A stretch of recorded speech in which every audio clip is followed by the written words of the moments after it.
Hello and welcome to earlymusicsources.com. My name is Elam Rotem, and today, with the help of Curtice, Hey!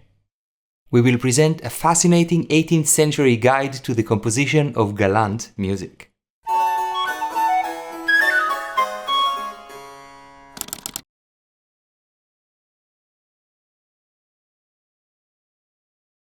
When we think of music theory nowadays, we often think of complex counterpoint and harmony.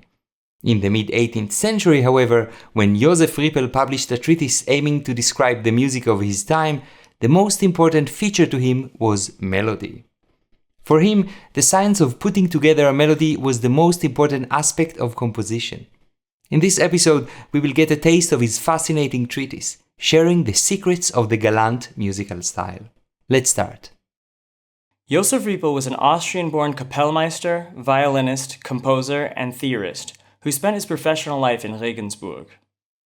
In 1752, he published the first chapter of a massive 10-part treatise called The Foundations of Musical Composition, aiming to teach composition in a new way based on presenting many examples, and not according to the old mathematical way. Only the first 5 chapters were published in his lifetime. 2 were published after his death, and 3 were left unpublished in manuscript. The first 2 chapters about metric order and tonal order are especially fascinating and will be the focus of this episode. Riepel lived in a time that saw exciting developments to musical style.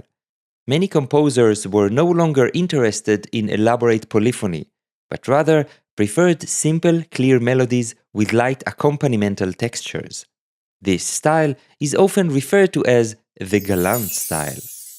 Riepel explains, "For listeners, as is well known, do not like to tax their ears with many competing things, but would rather pay attention only to a single outer main melody, which the other voices sometimes support, sometimes reinforce, but must in no way confuse.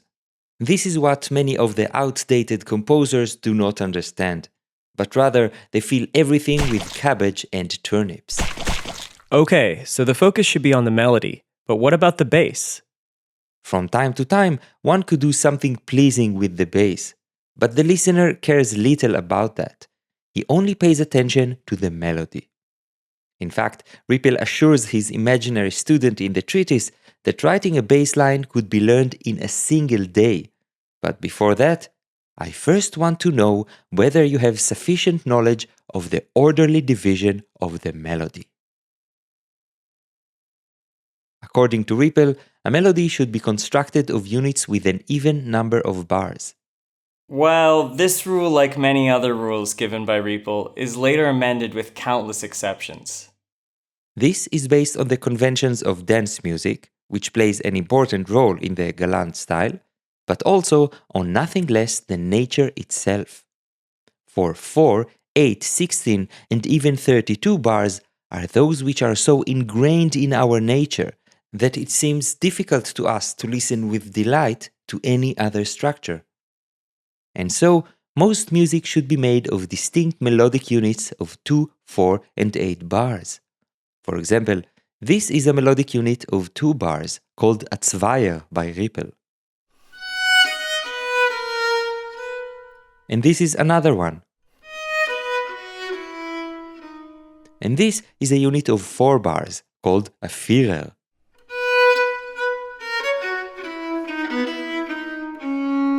Together, they make a larger unit of 8 bars that can be used as the first part of a simple minuet. If we continue to the second part, we can have another unit of 2, yet another one, and finish off the piece with a 4-bar unit that includes a cadence.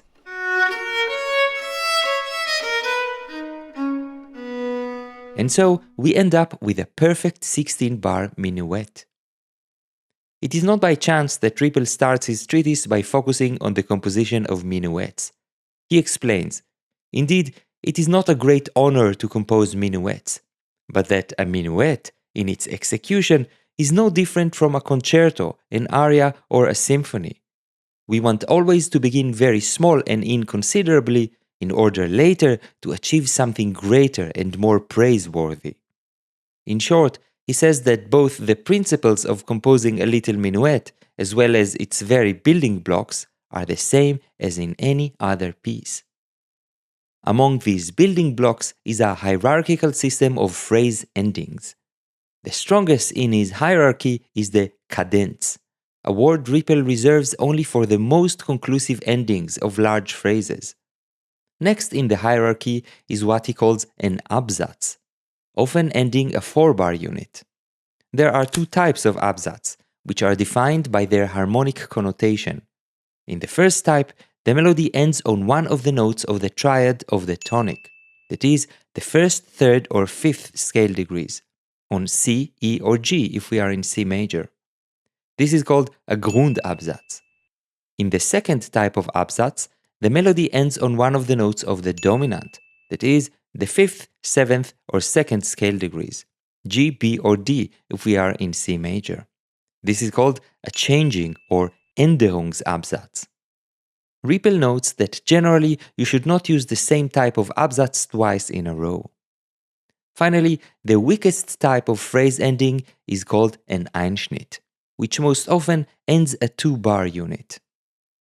By the way, it should be said that while most of Riepel's examples do not include a bass, the melodies themselves often imply the harmonies and specific bass notes.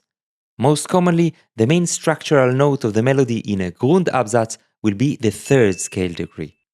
In an Änderungsabsatz, it will most often be either the second or seventh scale degree. In this short example in C major, the first 4-bar unit ends with a Grundabsatz, and the second 4-bar unit ends with an Änderungsabsatz.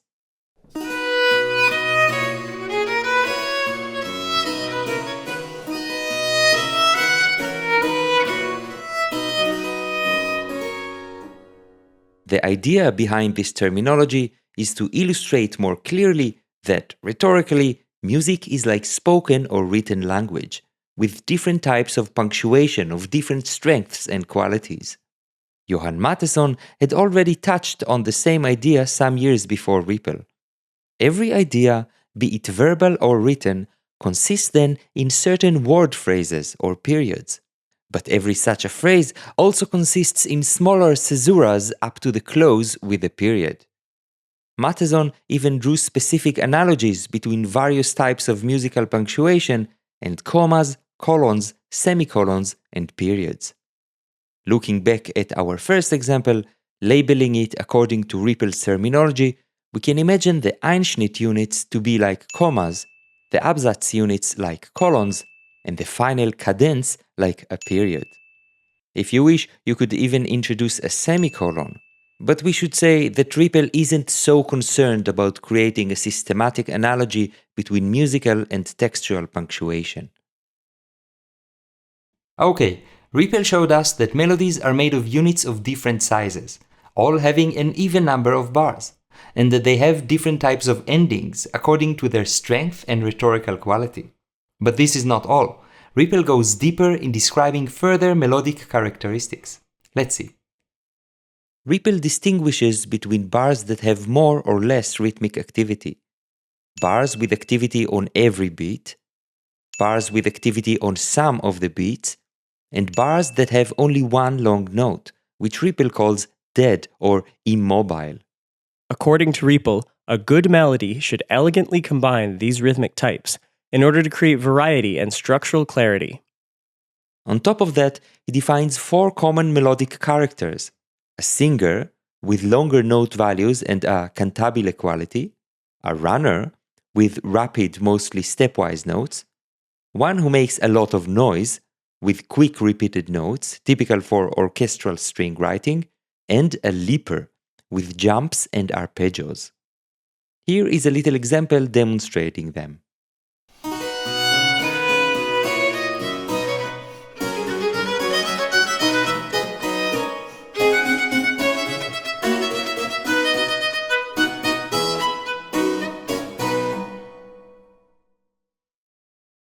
Before going on to Riepel's famous Monte, Fonte, and Ponte, which in recent years have become a much discussed topic in 18th century music scholarship, We first have to discuss Riepel's explanation of the relationships between keys, the tonal order. Earlier, we were talking about phrases that end either on the harmony of the tonic or the dominant, but this was all in the context of one key, without modulating, without making a strong cadence in a key other than the main key of the piece. Modulating, of course, is an essential part of almost every piece, and Riepel came up with a very interesting and colorful way of presenting it. Riepel compares the relationships between keys to the hierarchical roles fulfilled by an imaginary staff serving at the household on the estate of an honorable Lord Baron. Like other authors from his time, Riepel saw major keys as masculine and minor keys as feminine, and the characters he created reflect this. In a piece written in a major key, the most central key is, of course, that of the first degree, called by Riepel the steward. He is in charge of the whole operation. He is always the first and the last at work and the most industrious among them all, and he must be left neither out of sight nor out of hearing. The second in command is the fifth degree, his foreman. The steward and the foreman work outside in the field and speak to each other with constant questions and answers. Indeed, almost every piece in a major key in 18th century musical genres will modulate to the fifth degree and make a strong cadence, and then later eventually return to the first degree. Next in the hierarchy are the sixth degree, the chief maid, and the third degree, the assistant maid, both of which are minor and thus feminine. We are left with the least important degrees, according to Riepel of course, which are typically used only in passing, that is, without making strong cadences. These are the fourth degree and second degree, the day laborer and errand girl respectively. Finally, Riepel also assigns a character to the minor version of the first degree, which is a colorful and special occurrence, a female neighbor who sometimes helps out on the estate called Black Gradle. Riepel uses this analogy to explain that in an allegro of a symphony or a concerto, beyond the steward, we do not need more than the foreman and possibly the chief maid. In such a scenario, the piece would start on the first degree and modulate to the fifth degree, then to the sixth degree, and finally come back to the first degree. Riepel demonstrates this common structure in a very condensed miniature. Notice that the second and fourth degrees also appear, but only briefly, without making strong cadences.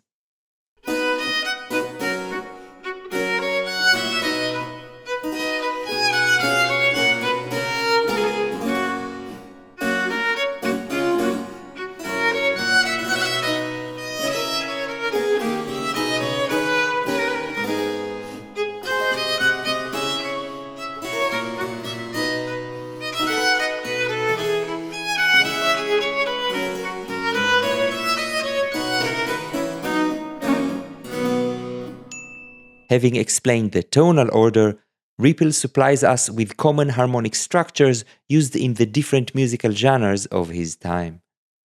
It is clear from his text, however, that in long pieces one may modulate to any key in Riepel's model.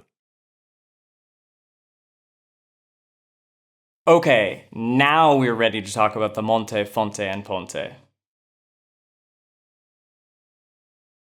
The Monte, Fonte, and Ponte are musical models that Riepel considered extremely important. When introducing them, he declared that you must remember these three examples as long as you are alive and healthy. Each with their own particular connotations, melodic, sequential, harmonic, etc., they are typically found in the middle of a piece. For example, a common way to begin the second half of a minuet can be with one of these. The Monte, the mountain, is so named because it climbs upwards. It is typically built from a pair of two-bar units. The first comes to a weak closure on the key of the fourth degree, and the second, often an exact transposition a step higher, comes to a similar closure to the fifth degree. In practice, these closures are often achieved by using the dominant harmonies to the local degrees, that is, a dominant to the fourth degree and then a dominant to the fifth degree, like in this Monte, taken from an imaginary piece in C major.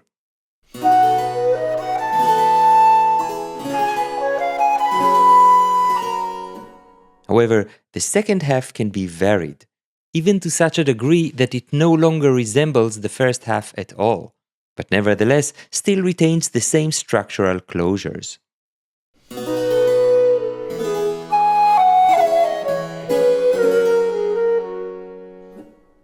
The Fonte, the well, is so named because you climb down into it. It is also built from a pair of 2-bar units with weak closures, this time transposed down a step. First to the second degree, which is minor, and then to the first degree, which is major, like in this Fonte, which again is taken from an imaginary piece in C major.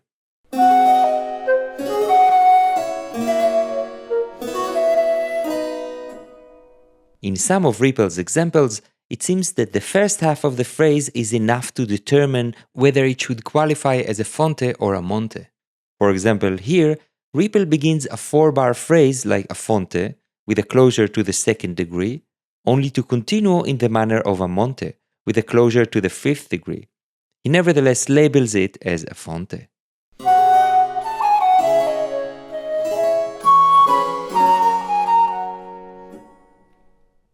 Finally, the Ponte, the bridge, typically emphasizes the key or the harmony of the 5th degree, the dominant, and can end either with the harmony of the 1st degree or the 5th degree. Here are 2 examples, again in C major. Let's listen to one of them.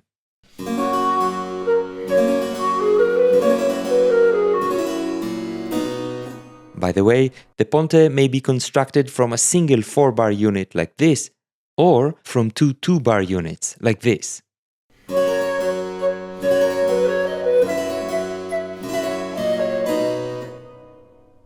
With this information, we can revisit the example from before, now recognizing not only the general tonal order, but also the Ponte, Fonte, and Monte, each touching on their respective keys. If you want to get more acquainted with the Monte, Fonte, and Ponte, check out our footnote page with a PDF with many examples. By the way, while the Monte, Fonte, and Ponte are the most famous of Riepel's models, there are others.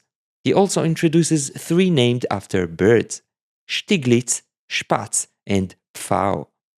Riepel adds that if you want, I have even more useless words. Riepel seems to have had a rather playful approach to composition. He constantly shows how, according to your whims, you can exchange elements, switch around their order, expand or compress them, and much more. Here is a selection of some of his techniques. 1. Meter. Riepel demonstrates how the same melody can be transformed in order to fit another meter. Interestingly, this example also shows us that in certain time signatures and tempi, Riepel's metrical unit may not be the same as one actual bar. 2. Expanding and compressing. Riepel shows how a 24-bar example can be compressed into a 12-bar one, or even an 8-bar one. And then he shows how the same example can also be expanded to 51 bars. This is all based on his system of structural closures that divide the piece into segments. That is, if the piece includes, for example, a Grundabsatz, then an Änderungsabsatz, followed by a modulation to the 5th degree and a cadence on it, any expanded or compressed version of it will include those same elements, only with more or less stuff in between. Riepel's pretty ingenious analytical tools prove useful for understanding even much larger structures. Later theorists, such as Heinrich Christoph Koch, based their ideas on Riepel's system in order to describe the forms of complete symphonies and sonatas. 3. Extending by repetition. Riepel demonstrates how repetitions can be used to easily extend the melody. For example, Riepel presents this 8-bar melody.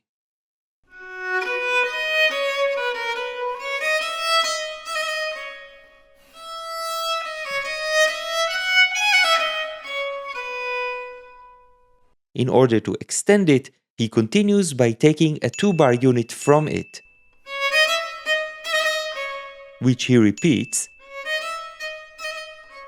He continues further to the final phrase, where he repeats the cadence, but with a slight evasion and connection between the two cadences.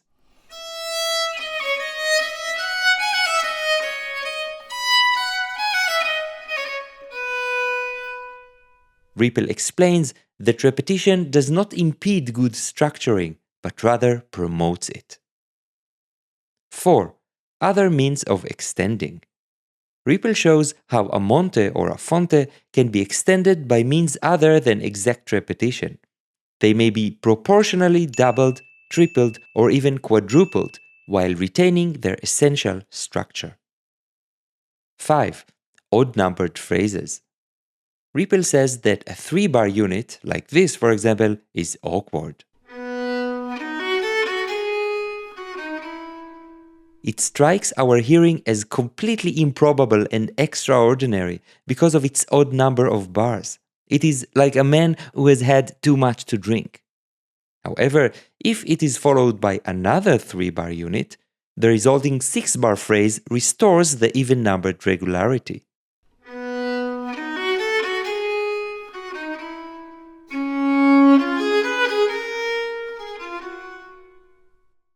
According to Riepel, a drunk man must always be accompanied by his friend. In the same way, he explains that other odd-numbered units, such as 5, 7, and 9, are also best used in pairs. 6. Well, it's not always an even number of bars. Riepel explains that in some situations, a single bar might be cut, even if this breaks the otherwise desired evenness.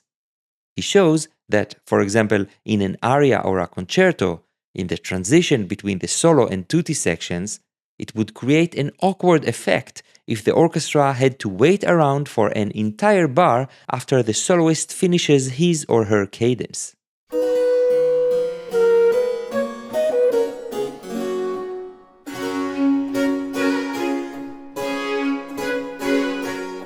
Riepel says that he would prefer to fix this sorry structure by bringing the orchestra in a bar earlier, so that the first bar of the new phrase overlaps with the final bar of the previous phrase, in essence cutting one bar, a technique today known as elision.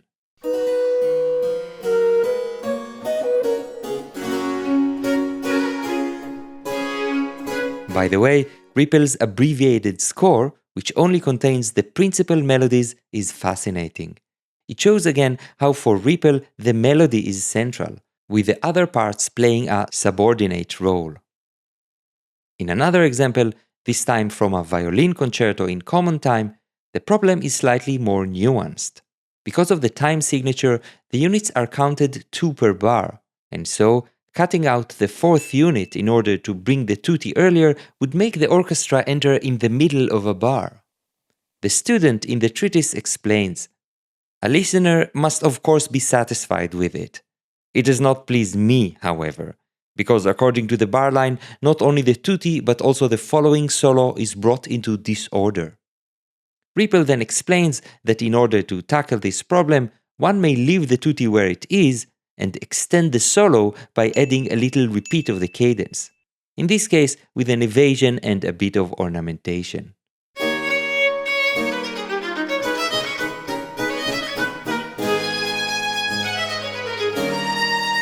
7. Endless variations.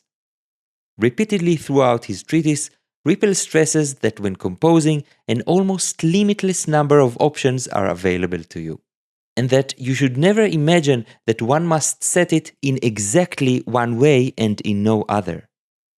In order to spare himself from reminding the student of this idea over and over, he invented this little sign to indicate that a certain principle or musical idea may be expressed also in many other ways. Sometimes, he says literally, 1,000 ways. Riepel used what he called the art of permutation as a source of endless variations.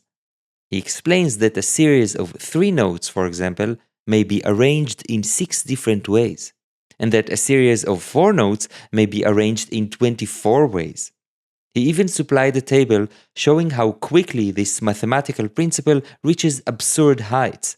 For example, just 10 notes can be arranged in over 3.6 million ways. The student in the treatise rightfully comments, "I see that many of the permutations yield a melody that is not of much use, but rather too strange." The teacher, Riepel, answers, "That doesn't matter. One ought only to select the best of them. Moreover, music lovers are constantly asking for ever stranger ideas." Riepel's technique of constant variation and experimentation emphasize the artisanal aspect of composition and allow a composer to come up with a lot of music. In this spirit, the student declares at one point, "At home, I will at once compose several hundred more little pieces." Riepel's approach stands in stark contrast to our romanticized ideas of the genius composer, who relies on supernatural inspiration to inform him exactly how his piece must be composed. Grazie, signore. Finally, let's quickly examine Riepel's influence on the theorists and composers that followed him. Not long after Riepel's first publication, the Czech composer Franz Xaver Pokorny, a student of Riepel, offers a glimpse of the kind of influence Riepel may have had on other composers of the day. He reported that the composers Holzbauer, Stamitz, and Richter maintain the very same theory that I learned from Riepel. Indeed, these composers wrote music that often closely resembles Riepel's examples.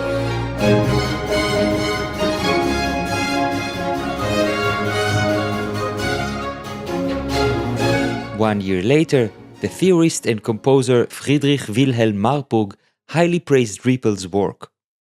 Books of this kind deserve to be in the hands of every practical composer without exception, and to be read day and night. Later musicians, even after Riepel's death, continued to praise his work. Also among Riepel's fans was Leopold Mozart, who most probably used Riepel's books as teaching materials for his talented son, Wolfgang. This can be seen quite clearly in the young Mozart's earlier works. For example, in this minuet, written when he was only 6 years old. We can recognize Riepel-style regular phrase structure, closures, repetition techniques, and models like the Monte. Even in Mozart's mature works, for example in this minuet from one of his string quartets, we can still see echoes of Riepel's ideas and techniques, executed in skillful and original ways. For example, it opens with an irregular 3-bar unit, and instead of following this with another 3-bar unit as suggested by Riepel, Mozart restores the balance with a larger irregular phrase of 5 bars. This is an imaginative way to arrive at a standard 8-bar structure.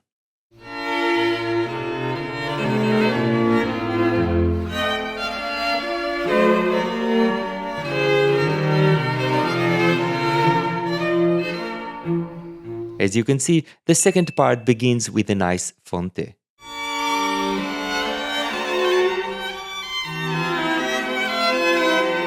This kind of playful experimentation with flexible modular building blocks, which can be found throughout Mozart's oeuvre, is very much in the spirit of Riepel.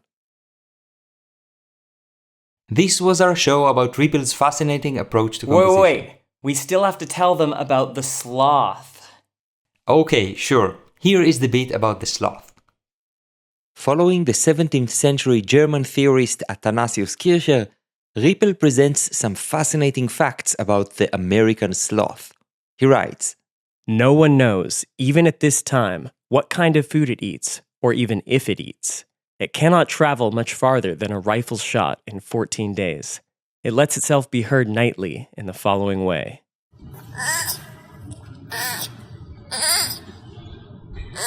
Like Kircher, Riepel claimed this scientific finding as proof that the 6 notes of the hexachord are an intrinsic part of nature itself.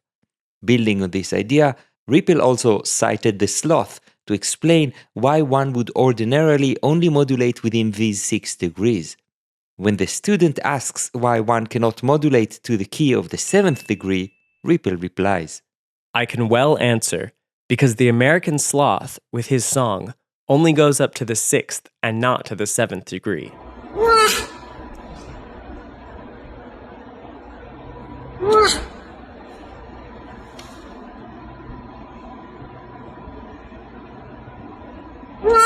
This was our show about Riepel. We hope you enjoyed it. Huge thanks to Sean who wrote this episode with me. Sure thing. Thanks also to Eva Saladin and Karel Valter for their beautiful playing. Don't forget to check the special page on our website with all the footnotes and other extra information. If you enjoy early music sources, consider supporting it on Patreon. Comment, share, and like. See you next time at earlymusicsources.com.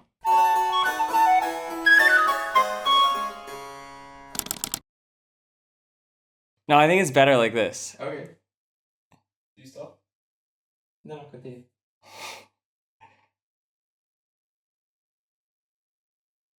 Excellent. Okay.